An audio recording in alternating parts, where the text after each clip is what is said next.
you have no money, what are you going to do? What are you going to do? Exactly. I And love so maybe try to do something, you know, like something that is not complicated, Right. but it's going to be good. All right. So here we are. So for Saturday Omaha, Dave Zorco with Chef Piero Cotrina of WD Cravings. And we're gonna make some awesome pasta today is what we're gonna do. I would say we had a very good rehearsal for this episode a while back, this event. And we're gonna do some cool stuff. So take it away, Chef. What are we gonna do? All right. Basically, I just gonna make like a quick pasta dough. Yeah. Right. I got flour, eggs, the basics. Okay. That's it. I'm not gonna make something fancy.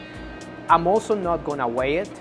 Oh, I'm okay. just gonna by feel. do it by feel. Okay. Just because I want you to actually be able to come home, grab a cup of flour, a few eggs, just get yourself messy, boom, you got pasta dough for you and your family. It's more like the steps that I think people think about, Yeah. or you know, like the fact that they don't have maybe a pasta machine, or they don't have you know, the expertise.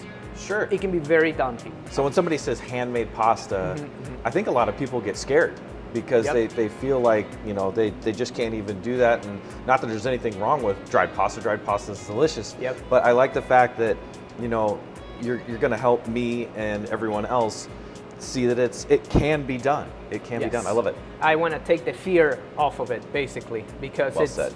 it's something that it's so natural for us. You know, like think about it. You know, humans have been mixing flour and water for like millennia. Yeah. Right. Same with eggs. Yeah. So why be afraid of, you know, making pasta? It's like chopping down a tree. I mean, that's a daunting task for me. Don't get me wrong. Right. But, you know, I just want to make it as simple as I can, and you know, just very casual. Whatever you have, here you go. Okay. I love it. And we have our tray here, and we have some very simple ingredients. So just flour, just eggs. We'll probably add a little bit of water, I'm assuming. And If we need it. if we need it. Yes. Oh, because we have moisture from the eggs. Exactly. Excellent. So we might even this might be it. 2 ingredients Exactly. potentially. That's it. And then what type of flour do we have in here? So this is all-purpose flour. Just AP flour. Yes. So I don't need to go by like Kabuto 00. You know, we're just gonna keep it simple. I like We're it. gonna keep it super casual. This is something that even a 5-year-old can do. Like, Perfect. and it doesn't have to be the most wealthy 5-year-old. you Ah, know? yes. Because you go to the store, buy $1 pack of flour. Yeah. You buy 3 eggs, or just go to your neighbor, ask him for 3 eggs. You got some pasta. And there you go. Well, and I bet if your neighbor gives you some eggs and flour and you bring them back some handmade pasta, I think you'll have a good friend. Yeah, So I it's think good. you can have a good relationship after that. Excellent. All right. Awesome. So, first thing we're gonna do is we're gonna dump the flour right in this little bowl. Yeah. All right. So, make sure that I always like to feel my flour, because you know you don't know what's in there. Sometimes there might be like little paper things from the packet, Oh, or sure. you know, just you know, stuff, or Any maybe little bowls. Lumps that, or hard spots or anything like that? exactly. Okay. Hard okay. spots. So I always like to feel my flour. So if you're gonna cook, I wanna say it's very essential that you get involved with your ingredients, right? Sure. Connect Like, connect with your ingredients. exactly, like feel them, you know, like that's I think what it's about. I think people, like the other day, and trust me, I love my customers. However, sometimes I see them eating a burrito with fork and a knife. Okay? Oh, okay. Which I'm not here to judge. However, I feel that those are finger foods, you know, like those are meant to be grabbed, to Yeah. hold on to, you know, like Yeah. a taco, Yeah. or, you know, like, not even or maybe pizza. I've Yeah. seen also people eating pizza with Well- fork and knife. Well, like Ethiopian food, so it's served on teff, on bread. Okay. And so the ingredients are on the bread. Right. You rip a piece of that teff off, that's that's your utensil. You grab the ingredients and you eat it. If you were to use a fork and knife on that particular cuisine, it's not the same. And you know what? I think funny that you talk about this, because I was thinking about the connection that we lost with feeling ingredients or feeling what's out there. You know, like, because we're so afraid of like getting dirty, or like, oh, I gotta look good, or you know, like anybody, you know, you go to the grocery store and you know, look yourself in the mirror like 50 times to see how you look or whatever. So focused on appearance, and maybe we're losing something. Exactly. So we're losing this connection with, you know, like our flour or ingredients, you know, getting dirty, or you know, like just getting a little floured up, you know. I think it's very important for us to like feel it and know, you know, what we're dealing with. First, we're gonna make a little welt. So just a dent in the middle there. Yep. And we can see the bottom of the bowl, so you got a full. I mean, you can. I'm not very particular about it. Gotcha. It just needs to be a good sized dent. Exactly. Okay. All I want is my eggs in the middle. Gotcha. That's it. Hold on. I think I got a little flour on my face. Oh my goodness. Well, I didn't ask an important question before we get going here. I know we didn't weigh, but roughly how much flour did you start with? This is a cup. Okay. So we start with about a cup of flour. Right around a cup. Okay. Exactly. So I'm gonna make this like very simple. So okay. You grab a cup of flour, right?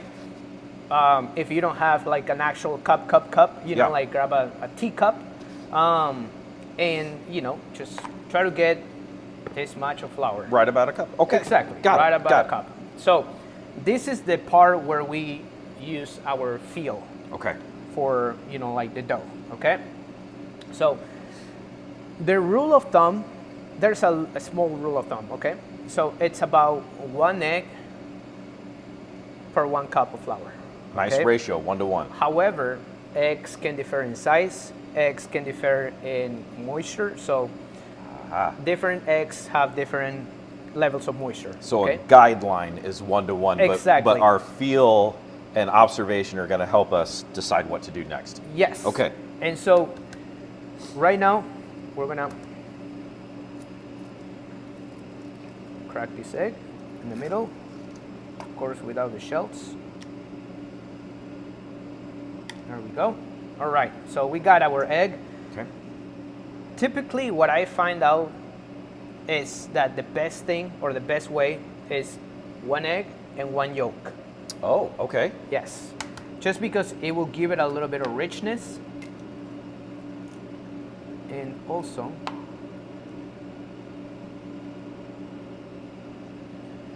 it will help out with the moisture. Okay.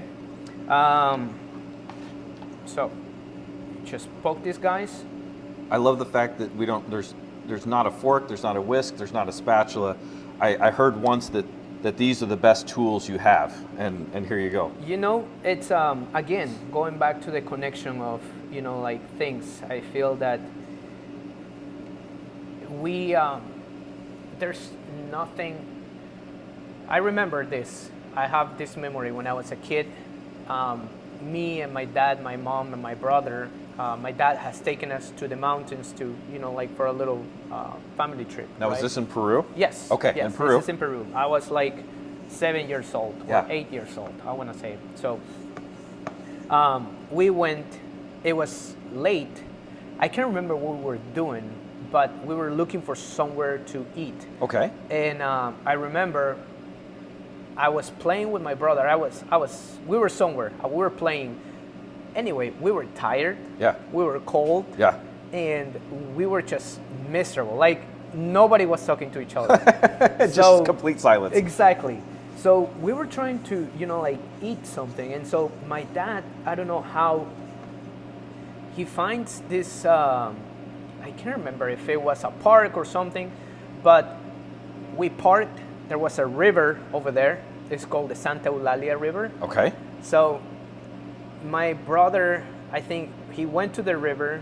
He was trying to like look for some things. I was just cold. I remember I was just hungry, cold, miserable, and I might have been crying too. Your hierarchy of Maslow's needs, like I don't have shelter, I don't have food, Exactly. I'm just miserable. Okay. So you find yourself in those situations, right? When you're like cold, when you're miserable, when you're hungry, you know, forget about the comfortness of your home. Forget about, America has brought a lot of comfortness Sure. into people's life. Yeah.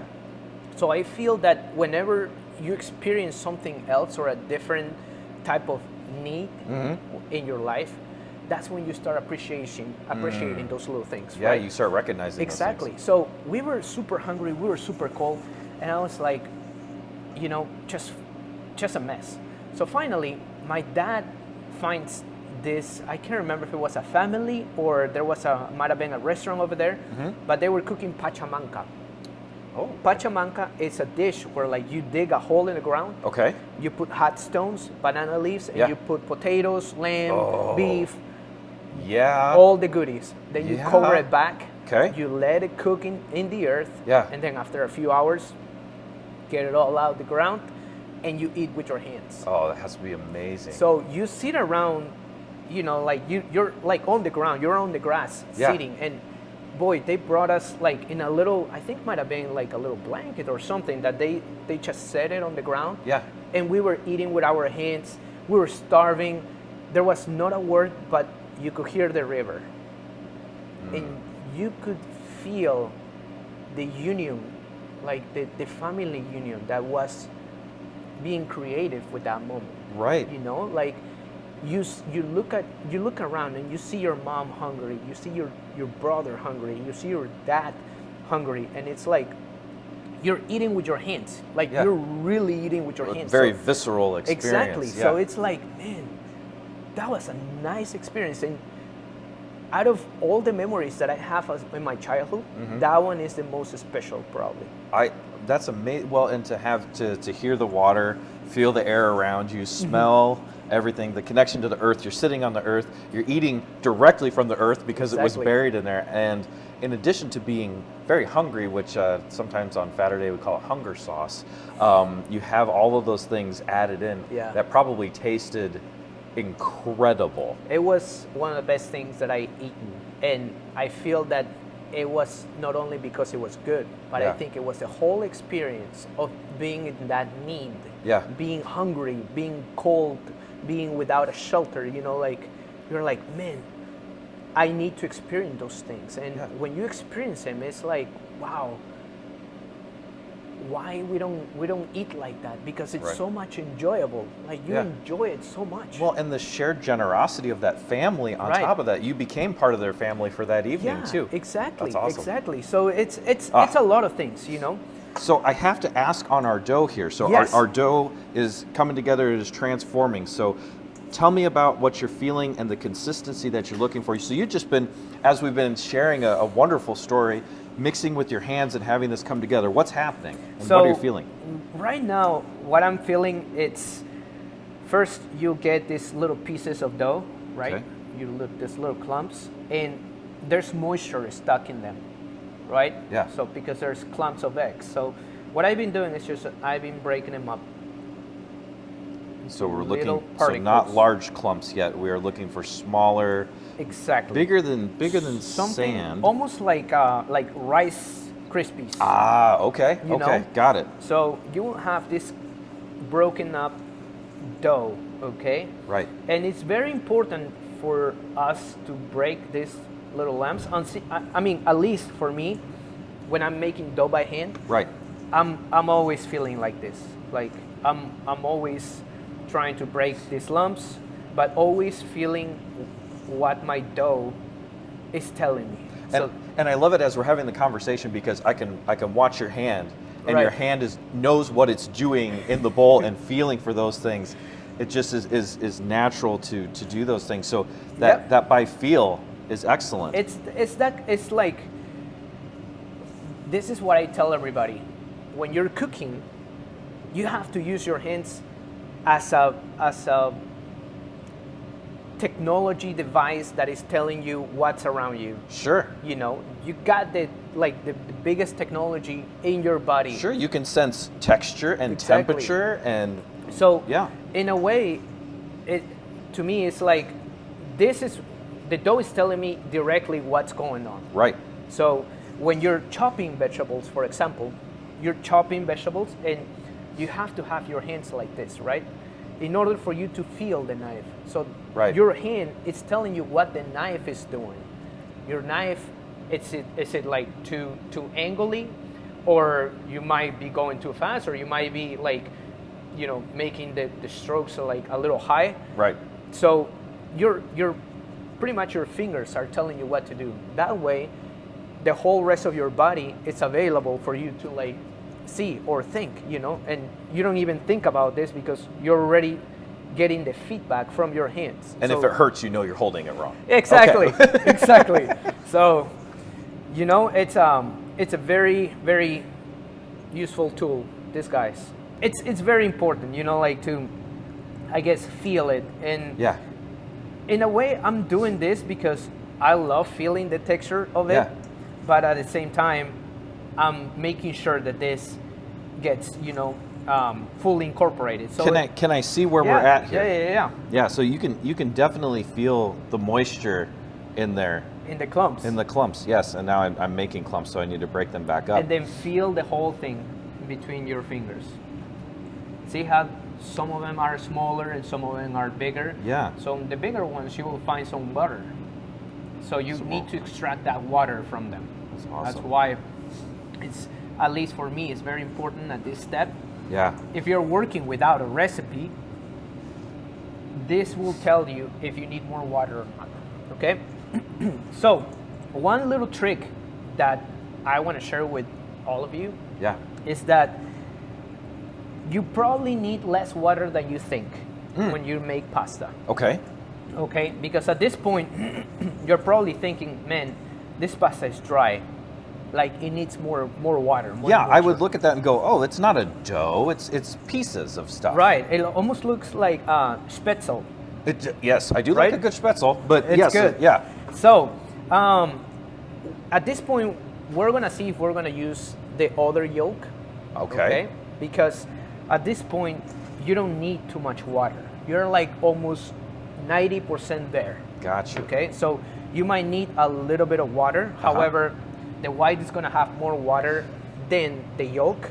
So that's why sometimes you use yolks or sometimes use whites. Gotcha. So you just answered my question because I was going to ask you why the yolk and why not the white, but in this case it's because we're so close. We don't want to add too much moisture and then we get in that balancing game again. Yes. Okay. I prefer sometimes using adding fat Okay. than moisture at this point. So Gotcha. that's why I use the yolk. Or the other thing, if you don't have any of that, you can probably use a little bit of olive oil. Okay. Or maybe some oil, or grab very little water from there. Just a little bit. Exactly, from your faucet. Just, I would say, wet your hand. Very, very, like, leave some water in your hand, like Yeah. open palm. Yeah. And go to work with it because you don't need too much. Gotcha. Okay, so very important to be at this stage. So right now, what we're gonna do, it's another test. Okay. If I press this in between my hands and the dough stays, Yeah. that means we can work with this. Okay. Okay. However, if it's still breaking up a little bit, we might need to add a little bit more of fat. Ah, okay. So, Moment of truth. So a firm press. you just press it like, It's the Brazilian Jiu-Jitsu forearm Right, press. I Okay. guess. Got it. so. Look at that. Single piece. Exactly. So that means all we need to do is just to incorporate these pieces together. Okay, so we're good. We Yes. don't need that third egg. Exactly. Okay. Can I help you move anything, Chef? So, you can probably stick this. All but right. here, what you're gonna do is grab some of that flour. Yep. And press it. Give it. Hold I don't know if I Exactly. have the forearm strength that you do, but Trust me. All right, here we go. It's a good firm Yep. press, There you go. and then so I can even hold that up there, Yeah. and we're good. It's even got the shape of your knuckles. It your fingers. Look at that. Forget brass knuckles. We I got the know. flour knuckles there. Yeah. That can be a little pot sticker right Yeah. there. Oh yeah. It Right? get some filling in there. We're good to go. Okay. So, that's a good test. So right now, what we're gonna do is bring this stuff all together. So all your early childhood modeling clay Play-Doh skills that people may have developed. Right. So that stuff you learned in grade school, kindergarten is important. We're using it right now. Exactly. For all the time that I was like, man, why did they make me play with, Play-Doh, or like we call it plastilina. Oh, okay. In Peru. In Peru. And so, you know, why did I waste all that time playing with that stuff? It wasn't a waste. Nope.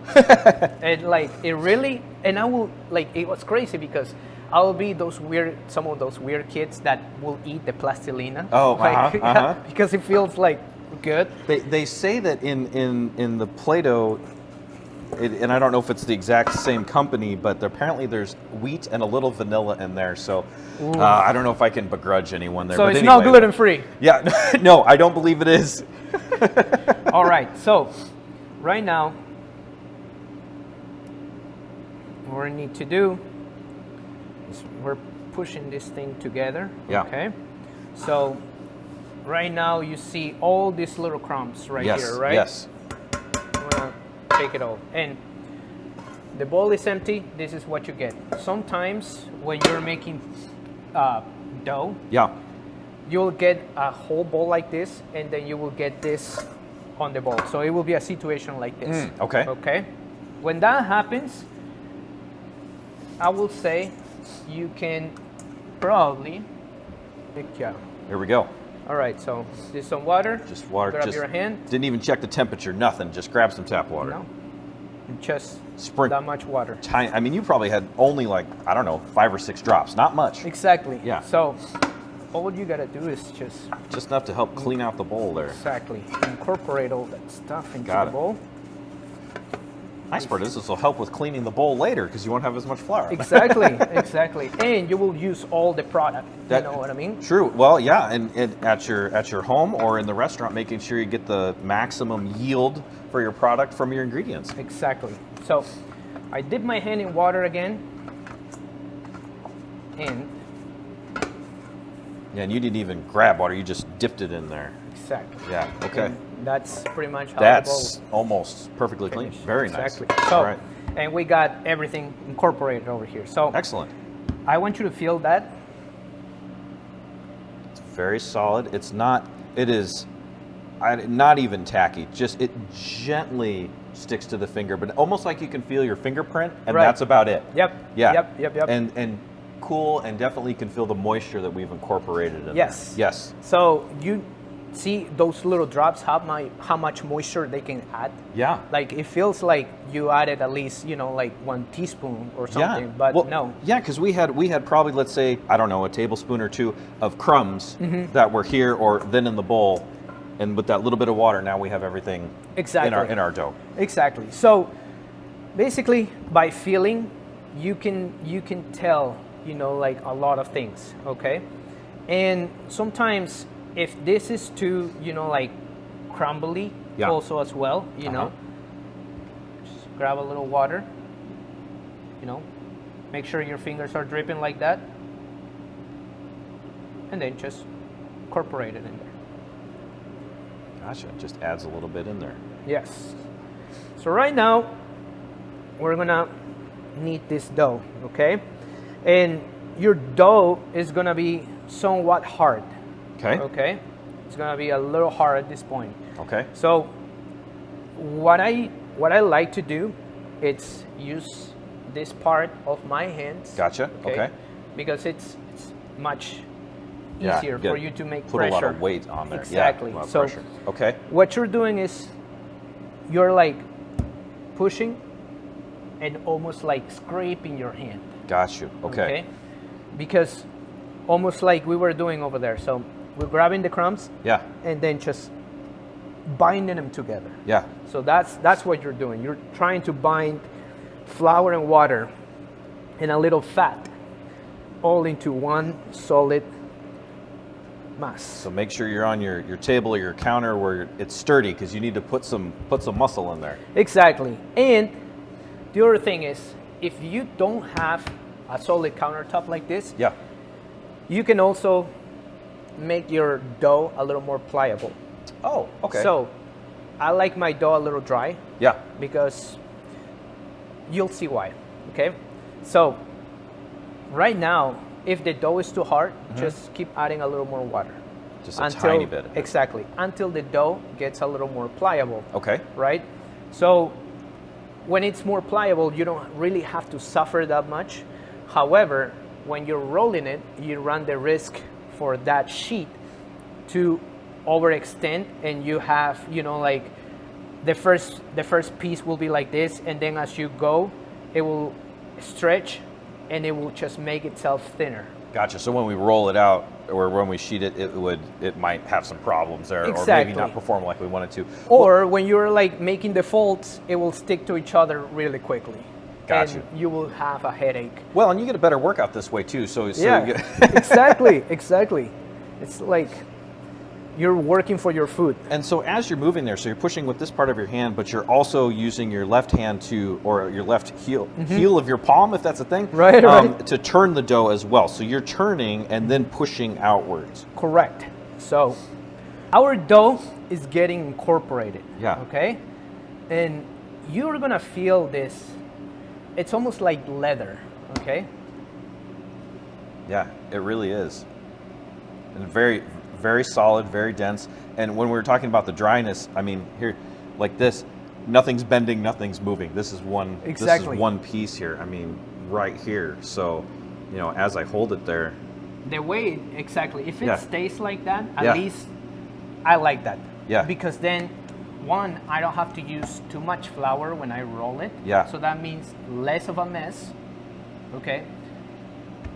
And the other thing is, the product that you're gonna finish with, I think it might be a little better. So we have right now this almost, you would call it a plank Yeah. of dough, I like that. you know, nice and solid. So it's not sticking to your fingers at all. Right. Okay, so Yeah. this is what I like, because then you will make less of a mess with a dough like this. Perfect. Okay, so now that we have this dough, okay, and it's fully incorporated, okay.